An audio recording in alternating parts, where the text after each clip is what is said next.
Assalamualaikum warahmatullahi wabarakatuh. Alhamdulillahi rabbil alamin wa kafa. Assalatu wassalamu ala sayyidina Muhammadinil Mustafa wa ala alihi wa sahbihi ahli sidqi wal wafa. Amma ba'd. Hadratal muhtaramin, para masyayikh, al-akhos sedaya dzurriyah,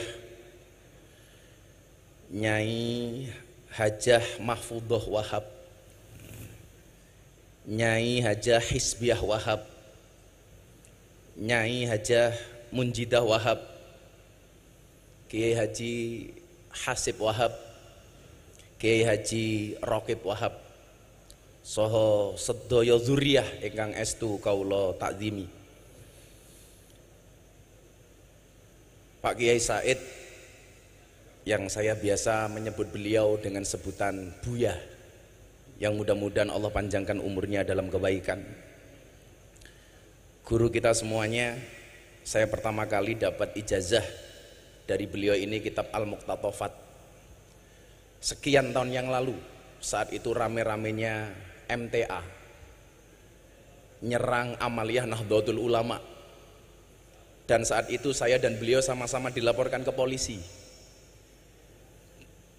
Beliau yang saya hormati Kiai Marzuki Mustamar, yang sudah mulai meninggalkan dunia hitam karena rambutnya putih semua.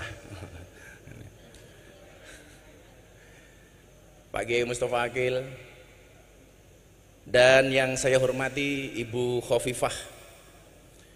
Saya akhirnya punya alasan ketika dulu orang bilang, anakmu masuk pondok mau jadi apa?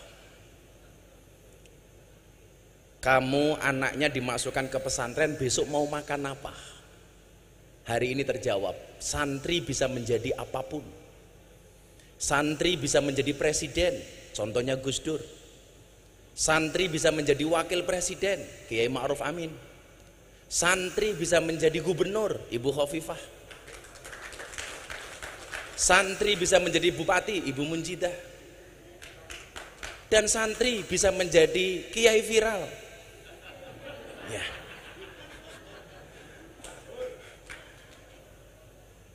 Dulu orang bilang kamu masuk pesantren jadi apa? Maka begitu santri jadi orang kaya, orang mulai ngomel lagi. Kamu menjual ilmu agama untuk dunia.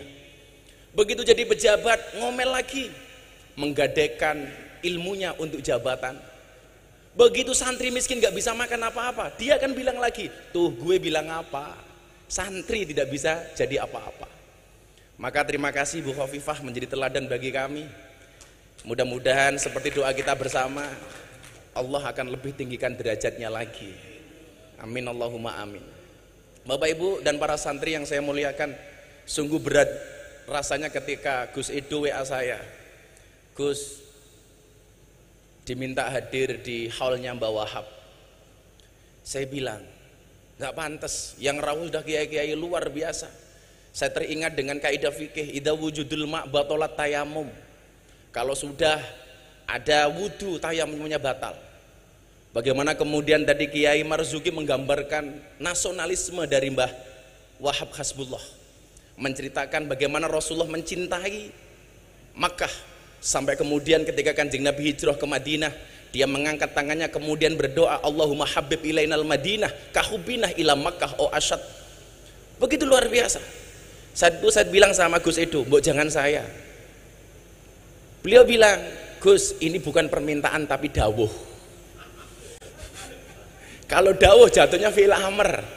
Kalau fi'il amr berarti perintah. Nah, kalau perintah saya nggak bisa kemudian menolak.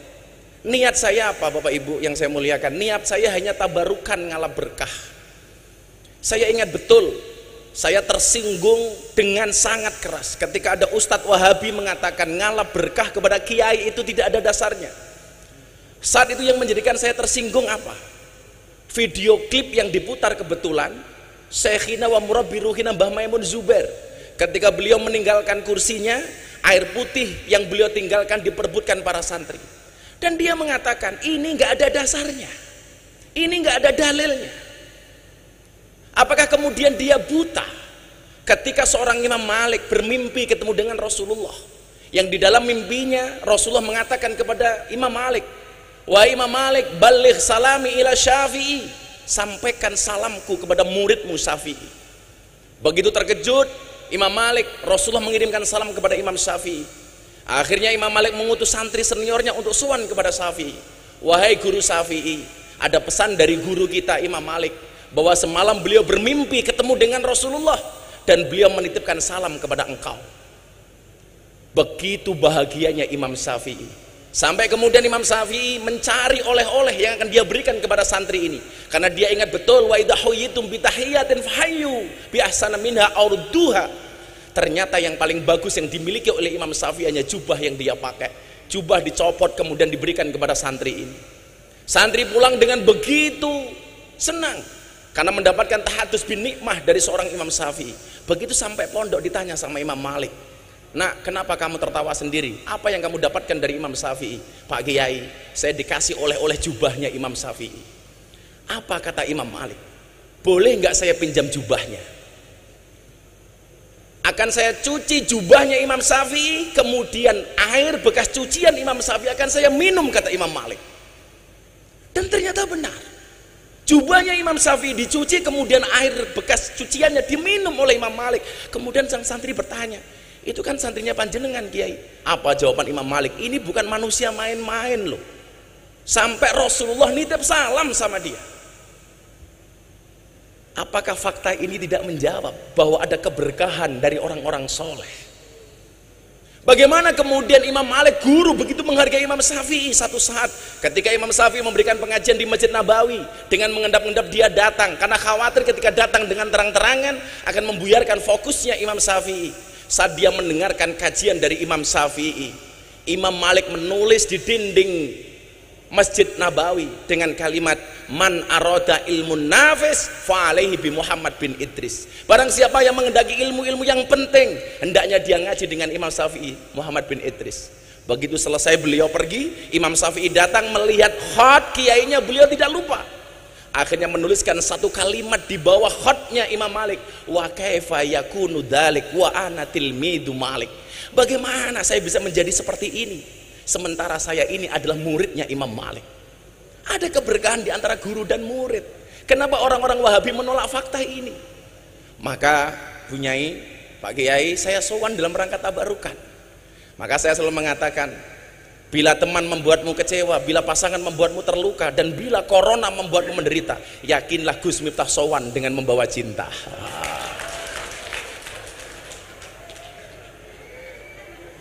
Cinta saya kepada santri tambak beras seperti air kencing di dalam kolam renang.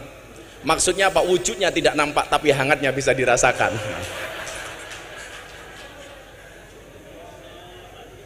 Kenapa saya mencintai orang-orang soleh seperti Mbak Wahab? Imam Syafi'i mengatakan, "Uhibbus solihina walastu minhum la'alli an anala bihimus syafa'ah wa akrahu man tijaratuhul ma'asi walau kunna sawa'an fil bid'ah." Aku mencintai orang soleh walaupun saya bukan merupakan bagian dari orang soleh. Tujuannya apa?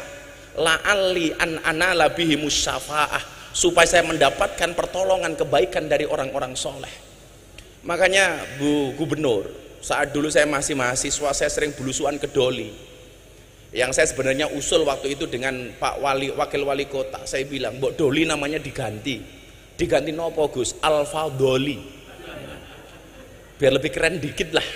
Yang dulu saya itu masih mahasiswa Kiai, saya udah belusuan ke Doli karena saya masuk ke lokalisasi Nyuwun Sewu sejak tahun 2000, saat umur saya masih 19-20 tahun.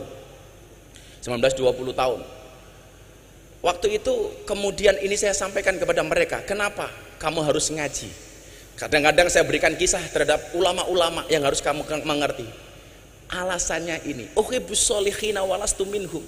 Kita mencintai orang soleh walaupun kita bukan merupakan bagian dari orang soleh. Tujuannya apa? La'ali an anala bihimus syafa'ah. Saya pengen mendapatkan syafaat dari Mbak Wahab. Apalagi jelas yang nasabnya bagus. Walaupun kemarin saya dihajar sedemikian rupa gara-gara saya ceramah di gereja, diasar Miftah nasabnya orang jelas.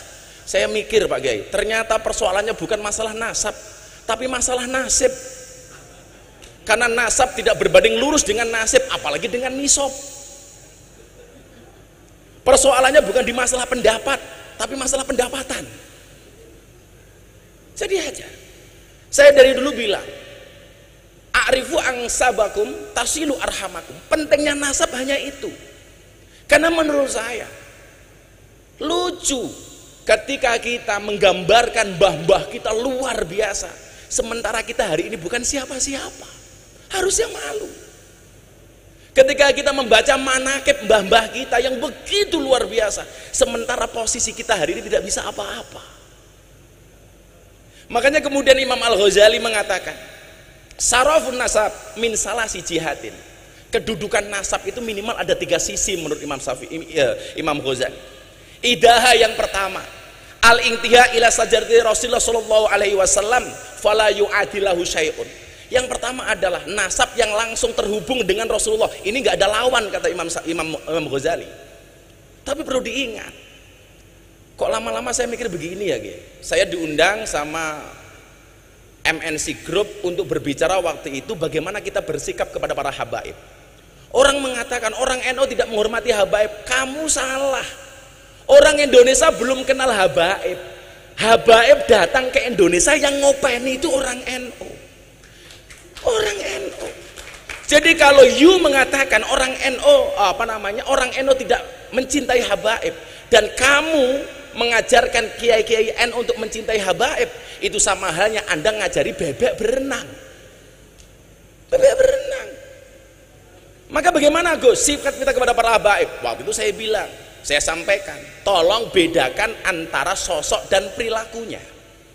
Sosoknya wajib kita hormati. Ahlu Baitul Mustafa tuhuri, mereka tuhur, tetapi perilakunya tidak harus dihormati, tidak harus diikuti. Maka kemudian dalam kitab taklim kita mengenal istilah al-hurmatu khairum minat ta'ah. Hormat itu harus lebih didahulukan dibandingkan taat. Kalau memang perilakunya tidak sesuai, kenapa harus kita ikuti? Saya dibilang katanya su'ul adab. Dari mana saya su'ul adab? Contoh begini, al-hurmatu khairum minat ta'ah. Ketika Pak Kiai Marzuki sholat subuh sama saya, Miftah kamu ngimami sholat, saya bilang sama beliau, boten Pak Kiai. Begitu saya jawab boten, konteksnya saya tidak taat sama beliau, tetapi ketidaktaatan saya karena hormat sama beliau.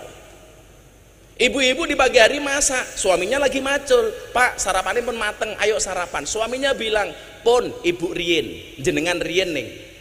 Kalau Anda memahami kalimat ini, al-hurmatu khairum minat ta'ah, harusnya apa? Boten kulon nunggu abah. Orang kok, pun bu jenengan rien, oke, iki wong wedok ceniningan namanya itu. Saya itu kalau ngomong soal keluarga seneng ya, karena besok saya tanggal 24 Juli itu ular-ular manten anaknya Pak Ketua MPR, yang kebetulan saksinya Pak Jokowi. Nah, Pak Jokowi itu lucu, diundang untuk saksi nikah di pernikahan anaknya Pak Bamsud. Beliau bilang, ya sudah saya datang, tapi yang nasihat pernikahan Gus Miftah saja ya. Karena saya bilang, Bu, suami yang baik itu banyak mendengarkan pendapat dari istrinya, dan istri yang baik banyak mendapatkan pendapatan dari suaminya. Nanti santri-santri di belakang tuh seneng banget itu. Makanya santri-santri kalau seneng sama cewek, pilihannya satu di antara dua, halalkan atau tinggalkan. Oh.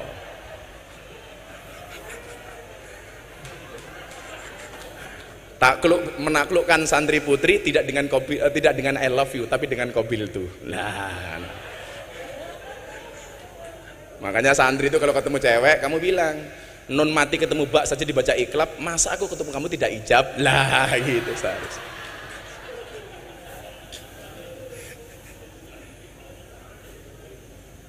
Jadi perilakunya tidak harus kita ikuti. Kalau memang kemudian perilakunya tidak sesuai, ya jangan kita ikuti. Dalam beribadah contoh lah, kita banyak menggunakan pendapatnya Syafi'i. Begitu kita tidak menggunakan pendapatnya Imam Malik, bukan berarti kita membenci Imam Malik kan? Bukan berarti kita membenci pendapatnya Imam Hanafi, walaupun kita menggunakan pendapatnya Imam Syafi'i. Loh, tapi kan sekarang lagi ngetren Gus, ada kriminalisasi ulama. Kriminalisasi dari mana? Siapapun itu sosoknya, ketika perilakunya melanggar kriminalitas, maka kemudian dia harus mendapatkan proses hukum. Entah itu habib, kiai, pejabat, semuanya sama. Sosoknya nggak pandang bulu. Kalau kemudian melanggar, ya harus ada proses hukum. Lah, kalau proses hukum kepada orang yang kriminal itu bukan kriminalisasi, tapi proses hukum kepada ulama yang kriminal. Kalau kata Kiai Marzuki, kriminalisasi ulama itu ngundang kiai pulang tidak diamplopi. Lah itu kriminalisasi. Kata Pak Polisi melanggar KUHP pasal 378, penipuan.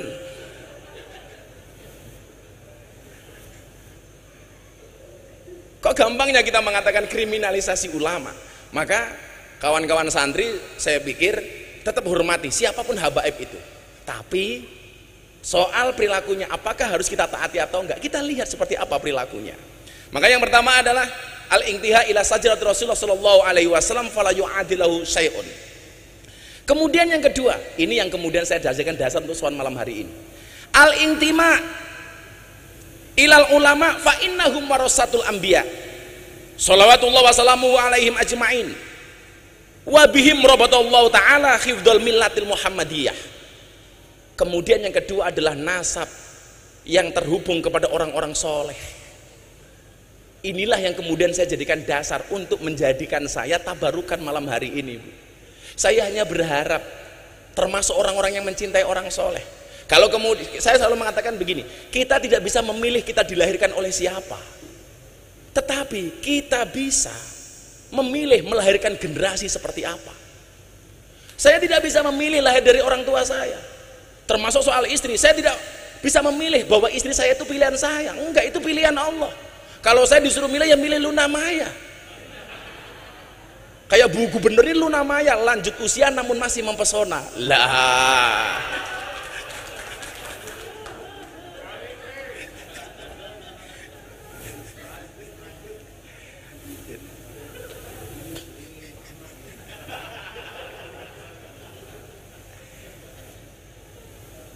saya itu sebenarnya dari dulu Bu Nyai, saya itu paling repot kalau ditanya soal nasab. Sampai kemudian guru saya Habib Lutfi, beliau malam tahun baru di tahun 2019 manggil saya, nak kamu sini, ternyata nasab kamu itu sama dengan Mamah Salmah, kenapa kamu gak pernah bilang? Mana mungkin saya berani bah. Jadi kebetulan saya tadi matur sama Pak Kiai Marzuki, nasab saya itu kebetulan, entah kebetulan atau karena memang seperti itu, sama dengan nasabnya Mamah Salmah. Mamah Salmah itu istrinya Habib Lutfi, sama-sama keturunan ke-9 dari Mbah Muhammad Besari Ponorogo, yang mempunyai bapak makamnya di Caruban namanya Kiai Anom Besari. Kiai Anom Besari punya bapak makamnya di Kediri Abdullah Mursad Tukum, yang punya bapak namanya Raden Demang, punya bapak namanya Pangeran Demang, punya bapak namanya Ratu Jekulo, punya bapak namanya Brawijaya Limo. Brawijaya Limo. Pripun Bu Nyai? Lah, kula yakin kok gerombolan sing apik iki bakal ketemu melih. Mila lah wong apik nyamane nggih ketemu kali wong apik. Wong sing ora apik ketemu wong apik nggih mboten nyaman. Contoh nggih, kula nyuwun sewu banget nih. Saya ngaji di lokalisasi di Jogja niku, Bu Gubernur. Kalau saya belum selesai ngaji, kok mereka datang, lihat saya dari jauh itu malu. Waduh, ana Gus Miftah. Orang kok bangga, Gus, aku neng kene, pasti malu. Kemarin lucu lagi, saya diwawancarai sama BBC London. Coba Anda ceritakan sama saya, ada nggak sih sebenarnya manfaat yang mereka dapatkan dari pengajian itu? Oh, bagaimana nggak ada? Coba mbak-mbak silakan angkat tangan. Dia cerita, ngapunten saya mau cerita. Satu saat saya nerima tamu, transaksi deal, saya masuk kamar.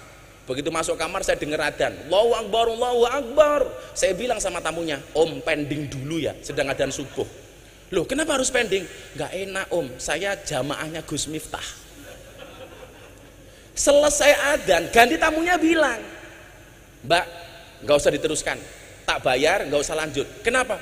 Saya juga jamaahnya Gus Miftah gitu.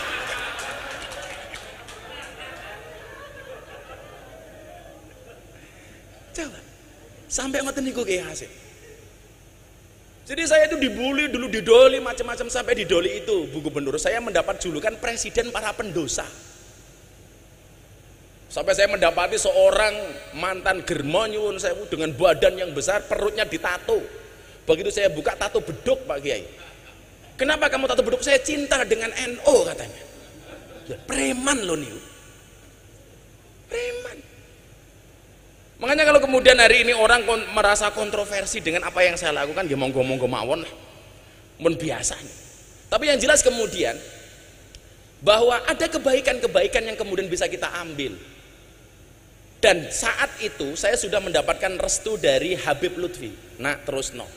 Sampai ketika saya di sidang di Jakarta, kamu memalukan, menjual agama untuk kepentingan duniawi kamu, dakwah di lokalisasi di klub malam, live di TV. Saya bilang, nyuwun sewu Kiai, kalau yang saya lakukan ini memalukan, lebih memalukan mana ketika kita melihat kemaksiatan tanpa memberikan solusi apapun kepada mereka. Kita sering menjadi hakim dan jaksa bagi kesalahan orang lain, tapi menjadi pengacara bagi kesalahan kita sendiri. Padahal Allah memerintahkan, menciptakan manusia untuk saling mengenal dan menasihati, bukan untuk saling menilai dan menghakimi. Makanya kalau saya ditanya, Bu, jane tugasmu ning kono ki apa to, Gus? Copet. Cuman bedanya saya dengan copet terminal itu satu, Kiai. Kalau copet terminal itu goblok, yang dicopet dompetnya, ketahuan dipukuli kepalanya.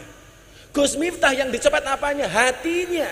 Kalau hatinya sudah tercopet, jangankan dompet, yang lainnya pun pasti akan diberikannya. Wow. Santri kae rungokno santri kae.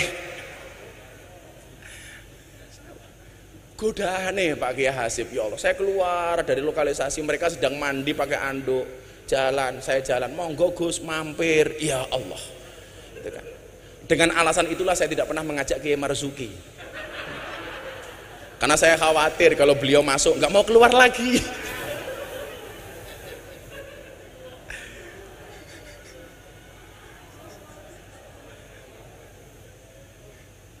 Kalau kemudian orang mengatakan halah ilmu mungkin apa-apaan, iya, saya dari awal mengatakan saya bukan orang alim, tapi saya punya prinsip qalilum minal yakin khairum min katsirin minal ilmi wal amal. Saya punya yang sedikit tapi yakin, itu menurut saya lebih bagus.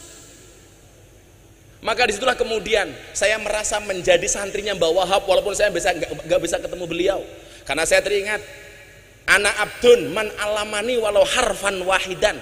Saya adalah budak bagi siapapun yang mengajarkan saya walaupun cuma satu huruf. Artinya apa? Begitu banyak saya membaca literasi tentang Mbak Kiai Wahab. Artinya apa? Saya berhak dong mengaku santrinya beliau. Ya. Karena abdun man alamani walau harfan wahidan. Maka perkenankan Bapak Ibu sebagai refleksi, minimal pemahaman untuk adik-adik saya santri di luar sana yang mereka galau karena tidak bisa melihat saya secara langsung.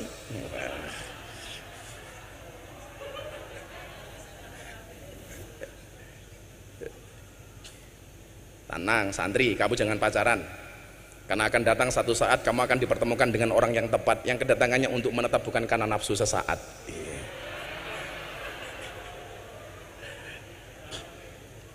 Yang pertama, saya tadi mengkorek-korek salah satu sejarahnya Mbah Wahab melalui Gus Fikri Jember, karena kebetulan saya berhubungan baik dengan beliau.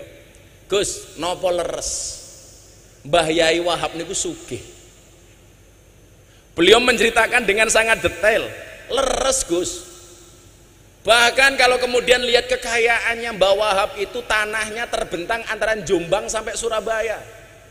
Gus Miftah tahu nggak kalau Gus Miftah hari ini naik motor besar, naik Harley, dulu Mbah Wahab sudah naik Harley. Wah, berarti saya itibak. Sama-sama naik Harley. Tapi luar biasanya apa?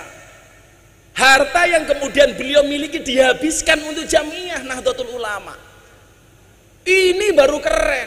Makanya kalau orang ini bilang begini sama saya, ayo Gus, ngurep-ngurep NU. Apa kowe iki ra salah? Kowe iki sapa kok ngurep-ngurep NU? Sing ana kowe golek urip saka NU. Makanya saya kok agak riskan, nggak enak dengar kalau orang bilang aku pengen ngurip-ngurip NU. Kalau kamu pengen ngurip-ngurip NU, kaya Mbah Wahab, hartanya untuk Nahdlatul Ulama habis. Yang barangkali ahli warisnya nggak terima apapun dari Mbah Wahab. Ngoten punya mujidah nggih. Coba. Saya kemudian teringat dalam kitab Wasiatul Mustafa hadis nomor 24. Inna auliya Allah lam yanalu sa'ata rahmatillah wa ridwani bikasratil ibadah walakin yanaluha bisakhawatin nafsi wal istihanah bidunya. Sesungguhnya wali-walinya Allah, mereka mendapatkan derajat yang tinggi, mendapat ridhonya Allah, mendapat keluasaannya bukan karena banyaknya ibadah, tetapi karena banyaknya sedekah dan tidak bergantung kepada dunia. Niki sing angel. Maka kalau kemudian kita mengatakan aku pengen ngurip-ngurip NU ki wis urip ra sama urip-uripi, sing ana kowe golek urip saka NU. Buktinya apa? Kula niku tersinggung Kiai. Coba begini ya. Lah ada santri bikin kopiah, Bu. Ada tulisan Nahdlatul Ulama, kula mboten tersinggung. Kula ikhlas. Wis apa-apa mok dol lah. Sekarang nomor-nomor didol. Pakai baju ada Nahdlatul Ulamanya, kula ikhlas. Pakai kaos ada Nahdlatul Ulamanya, kula ikhlas. Pakai peci topi ada Nahdlatul Ulama, kula ikhlas. Tapi kula mboten ikhlas lah ana sarung diwenehi cap Nahdlatul Ulama. Ini kula ngenyek banget Kiai. Mlebu toilet nyuwun sewu nguyuh ning WC bokonge ditonton karo Nahdlatul Ulama. Mila santri sing nganggo kopiah Nahdlatul Ulama tak dongake mlebu surga. Kopiahe.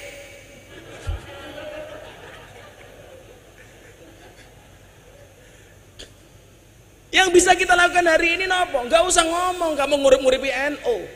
Banyak hari ini orang yang dihidupi oleh NU. Enggak usah ngomong gedeke NU. NU sudah besar. Yang perlu kita lakukan apa? Khidmah terhadap Nahdlatul Ulama tinggalannya Mbah Wahab. Salah satu contoh khidmah begini Kiai.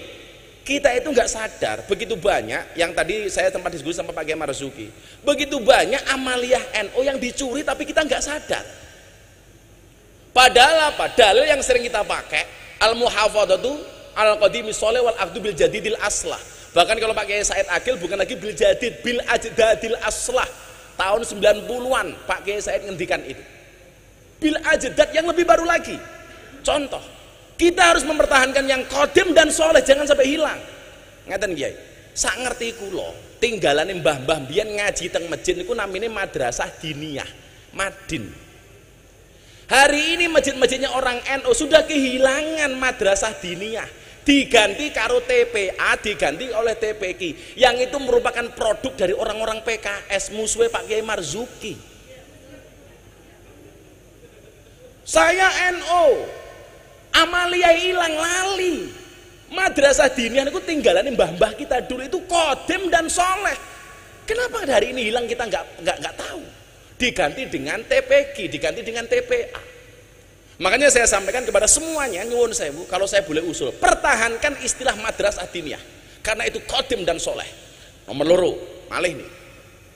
Enten amalan Kiai, nyuwun sewu, bukan amalan. Buku ngaji, kitab ngaji yang kita pakai tinggal nih mbah-mbah ini apa Bu Khofifah? Turutan. Metode ngajinya namanya Al-Baghdadiyah. Hari ini hilang.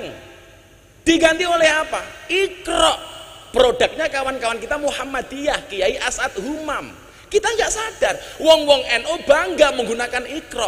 Kelangan turutan. Bukan salahnya Iqra, tapi bodohnya kita. Kelangan turutan tapi nggak kroso. Saya fanatik dengan turutan. Kenapa Kiai? Karena turutan mengajarkan kepada kita untuk makhorijul huruf yang benar. Kalau kata Bu Khalifah, pitch kontrolnya yang benar. Bagaimana kita diajarkan membaca huruf hijaiyah dari alif sampai iya. Kulo setahun Kiai. Sampai mimiknya, sampai gesturnya dilihat oleh abah saya. Alif, ba, ta. Itu dulu metodenya namanya Al-Baghdadiyah. Begitu sudah bisa baru dieja. Alif fathah a, alif kasroh i, alif domah u, a i u. Ta fathah taha domahu kaf domaku tahuku. Zaman dulu ngaji belum ada listrik, adanya lampu senter Petromak. Begitu minyaknya habis, kiainya kirim surat ke wali santri, le suratnya kano bapakmu. Dibuka bapaknya suratnya sini nopo. Ba fathah ba, ya fathah ya, ro fathah ro, bayaro. Begitu dibuka bapaknya nggak punya uang karena musim pandemi, musim paceklik, bales. Bapak orang kuat bayar le, tolong suratnya diatur ke Pak Kiai. Begitu dibuka Pak Kiai suratnya sini nopo. Sod fathah so, ba fathah ba, ro fathah ro, so baro. Kiai ini mantan preman rambut digondrong kamu. Bapakmu kurang ngajar kon bayar malah Pak Kiai kon sabarnya suratnya kon bapakmu. Dibuka bapaknya suratnya sini nopo. Mim fathah ma, ta fathah ta, mim domamu. Begitu indah. Hilang Bu saniki. Ini tugas kita loh Pak Kiai, jangan sampai hilang. Lebih celaka lagi nopo, ziarah kubur niku amalane wong NU. Kuntu nahaituk man ziaratul kubur fazuruha. Saniki pun diganti gara-gara era milenial 5.0. Nopo bahasane? Bukan lagi ziarah kubur, wisata religi. Please deh. Sowan Mbah Wahab, sowan Mbah Hasim, judulnya wisata religi. Hilang Pak NU ini. Tetap pertahankan ziarah kubur. Ono meleh sing kula juwengkel niku. Tahlilan diganti pembacaan kalimat thayyibah. Please deh. Kalau tahlil itu pasti kalimat thayyibah. Kalau kalimat thayyibah belum tentu tahlil. Kalau saya pembacaan kalimat thayyibah akan disampaikan oleh Gus Miftah, saya naik panggung Pancasila, satu ketuhanan yang Maha Esa. Kenapa? Karena Pancasila itu juga kalimat thayyibah. Bahkan kalau anak-anak pramuka, Dasa Dharma Pramuka itu juga kalimat thayyibah. Nah, kita lupa Pak. Saya dulu taunya apa? Ketika saya kuliah nggak bisa membayar, akhirnya saya tinggal di masjidnya orang Muhammadiyah Pak Kiai Hasim 4 tahun setengah. Mereka akhirnya menggunakan bahasa itu dan orang NU ikut-ikutan Kiai. Pembahasan kalimat thayyibah, ya Allah. Kula niku mbiyen belajar toleransi. Manggon teng masjidnya Muhammadiyah itu 4 tahun. Waktu itu saya mendapat julukan James Bond, jaga masjid dan kebon. Tetap saya tahlil, tetap saya kunut sak piturute. Suwenene kalih takmir kula, ora urusan. Masalahnya kula manggon teng masjid Muhammadiyah itu hanya satu Pak Kiai Marsudi. Gara-gara saya manggon masjid Muhammadiyah, saya kurus. Berat badan saya hanya 40 kilo. Napa kula melu Muhammadiyah kurus? Soalnya Muhammadiyah belas nggak pernah ono selamatan. Ora ono mangan-mangan belas kan. Kere aku.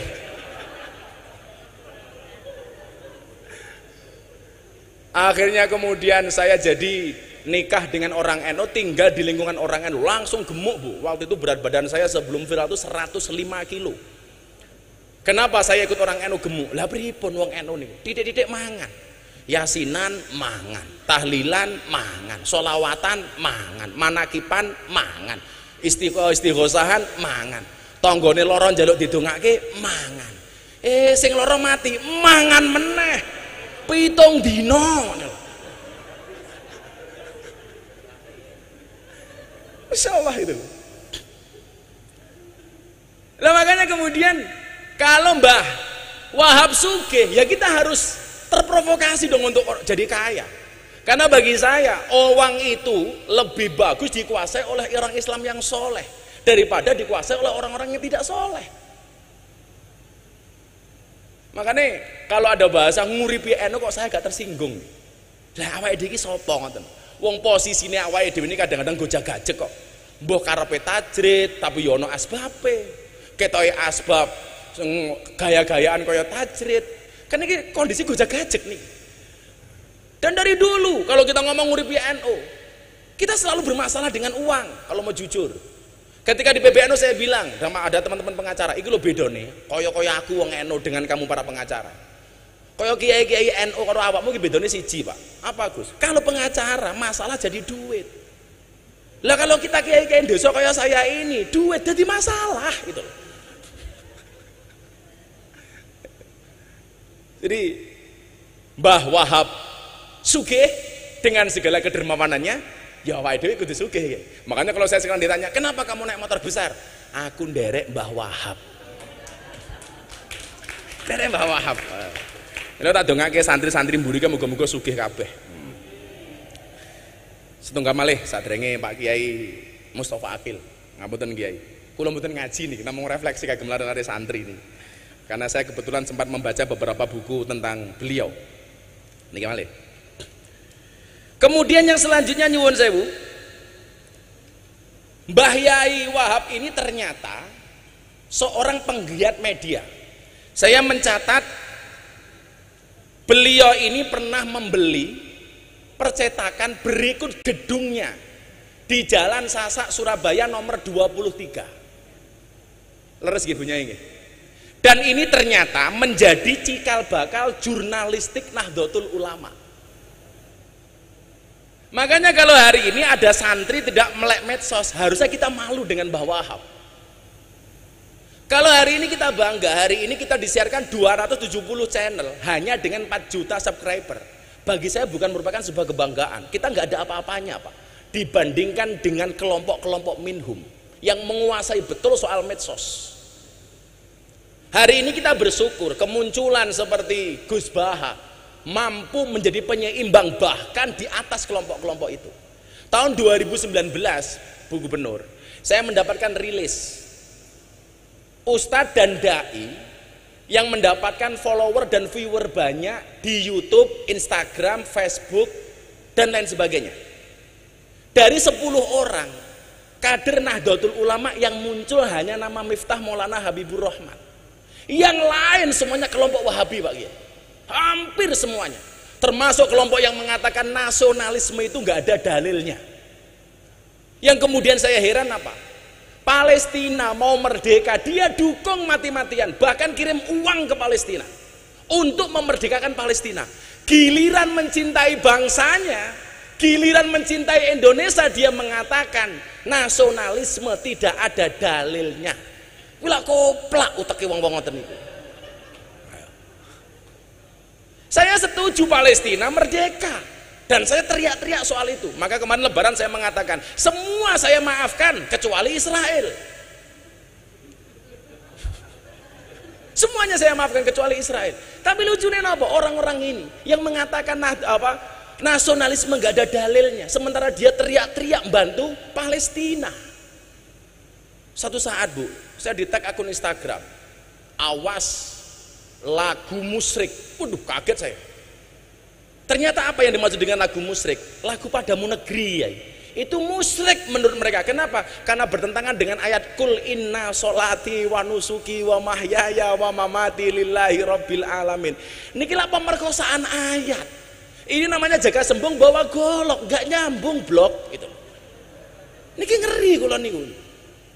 Makanya ketika saya ceramah di gereja, ya Allah, dasar Miftah kafir. Ya saya sederhana jawabnya, dasar Miftah kafir. Ya kafir sahadat meneh. Gitu gitu. He kafir sahadat. Kalau orang masuk tempat ibadah lain dianggap kafir, berapa banyak, berapa juta orang Indonesia yang kafir gara-gara masuk Borobudur dan Prambanan.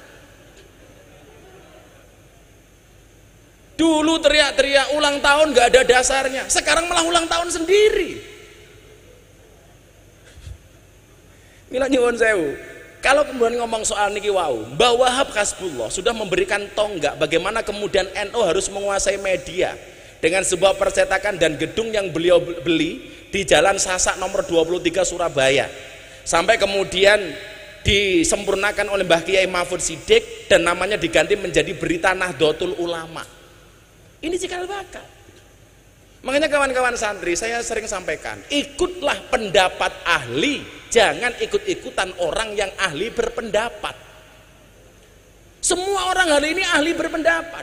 Dan saya pesen, kalau tak kemudian kamu besok menguasai medsos, postinglah yang penting, jangan yang penting posting. Saya pulang, Bu, dari Taiwan. 1 hari setelah mengislamkan Deddy Corbuzier, saya berangkat ke Taiwan. Tadi 21 Juni itu kenapa saya pilih mengislamkan Deddy?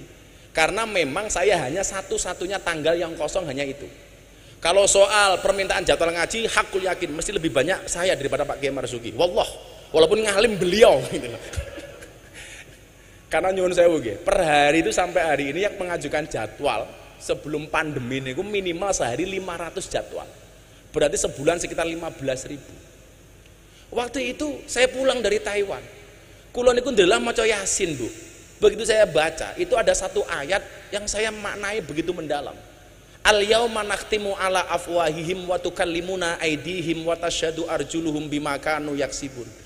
Waktu itu saya mikir keras, kenapa mulutnya dikunci kok tangannya yang berbicara? Ini ada apa itu? Ini loh visionernya Al-Qur'an. Dan ternyata jawabannya hari ini, Pak. Orang membuli, mencaci, menghina tidak lagi menggunakan mulutnya, Pak, tapi menggunakan tangannya, menggunakan jempolnya, menggunakan jari jemarinya yang besok akan dipertanggungjawabkan di hadapan Allah Subhanahu wa taala. Mila jenengan persani. Kita gampang banget Saya ditanya sama wartawan, Gus, soal ceramah Gus tadi di gereja itu yang komentar jutaan orang, menghujat sekian banyak orang. Kenapa Gus Miftah tidak sakit hati? Jawaban kula sederhana. Bagaimana saya mau sakit hati? Wong komentarnya nggak pernah saya baca. Dan rahasianya satu, Bu Khofifah. Kalau Anda posting, karena saya sering lihat postingannya Bu Khofifah. Kalau Anda posting, Anda coba lihat lebih banyak mana antara komen dengan like. Pasti lebih banyak like-nya daripada komentarnya. Itu artinya apa? Kenapa setiap postingan lebih banyak like-nya dibandingkan komentarnya? Karena seberapa banyak pun orang yang membencimu dengan komentar-komentarnya, yakinlah di luar sana lebih banyak yang mencintaimu dari dalam hatinya. Wah. Kalau santri beda, Bu. Kalau santri beda. Kenapa lebih banyak like daripada komentar? Karena banyak santri yang cinta tapi tidak berani mengatakannya. Iya.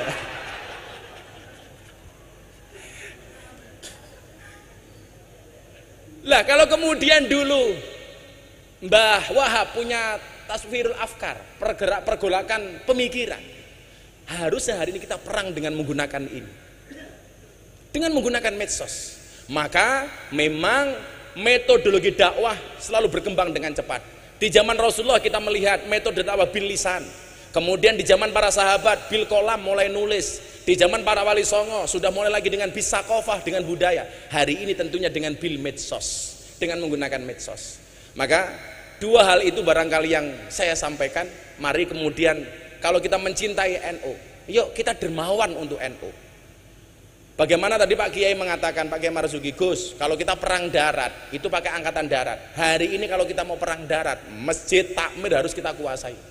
Dengan alasan itulah Kiai, setiap lebaran saya selalu menyisihkan, membuat gerakan namanya kado lebaran untuk kiai kampung. Kita buat sebanyak-banyak semampunya, kita bagi, karena itu penting Kiai.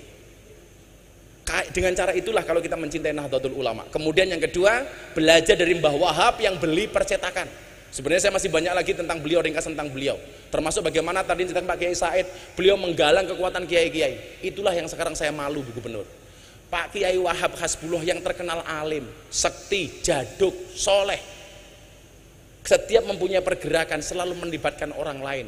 Entah ketika membuat Nahdlatul Tujar, soal perdagangan dan lain sebagainya, selalu melibatkan orang lain. Beliau mencontoh karakteristik Wali Songo. Wali Songo itu hebat, ampuh, sekti, alim, tapi membuat masjid Demak bersama-sama karena afdhalul amali bil jamaah. Lah kita hari ini yang ngalimnya diragukan, yang solehnya diragukan, yang sektinya diragukan. Karepe ngopo-ngopo dewe. Semua orang dianggap kompetitor, semua orang dianggap musuh. Padahal kita disatukan dalam nahdoh yang sama. Bagaimana kemudian hari ini kita gampang banget dipecah belah. Ternyata Bu, ketika saya selidiki yang salah itu guru TK. Gara-gara selalu mengajarkan kepada anak-anak, balonku ada 5, rupa-rupa warnanya hijau, kuning, kelabu, merah muda, dan biru. Meletus balon hijau dor. Pertanyaan saya, kenapa yang meletus balon hijau? Jadi wong NU niku kon aku rangel, soalnya apa balone mbledos.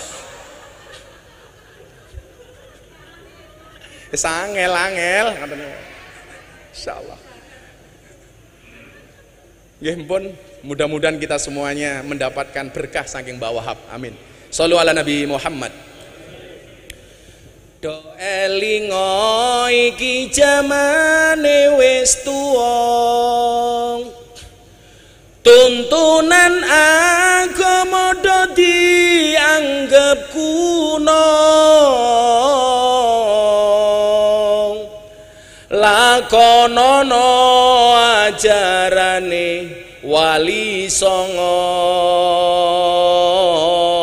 sing ra kersa aja nyacat aja ngina. Ajarane Wali Songo werna-werna, zikir tahlil kirim donga lakonono, maca Quran lan sholawat kulinakno, ziarah kubur aja nganti dilalekno. sholawat. Allahumma sholli wa sallim ala sayyidina wa maulana Muhammadin adada ma fi ilmillahi sholatan daimatan bidawami mulkilahi. Ono carane dakwah kelawan budaya umpamane kaya Sunan Kalijaga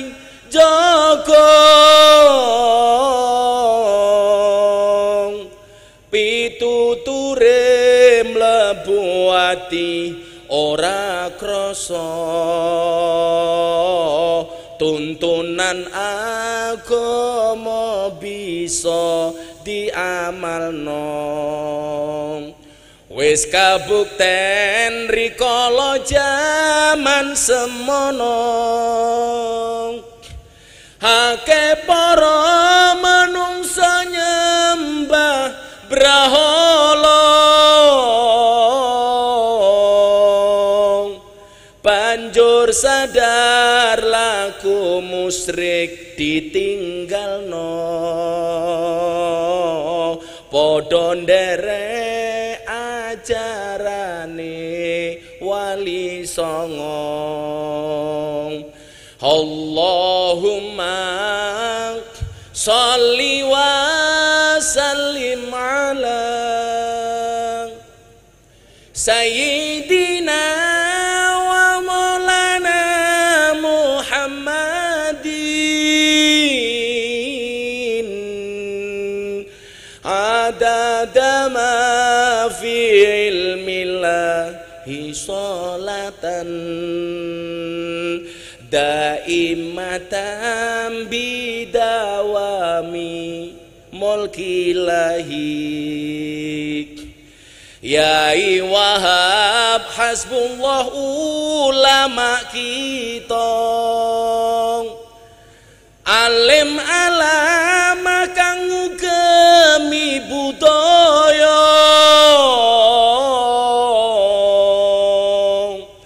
halal bil halal kang dadi conto nyata monggo sedulur dirawat lan dijaga. Allahumma sholli wa sallim ala sayyidina wa maulana Muhammadin adada ma fi ilmillahi sholatan daimatan bidawami mulkilahi. Shallu ala Nabi Muhammad. Melupakan Allah itu dosa, melupakan orang tua itu durhaka, melupakan tambak beras mana bisa. Terima kasih. Assalamualaikum warahmatullahi wabarakatuh.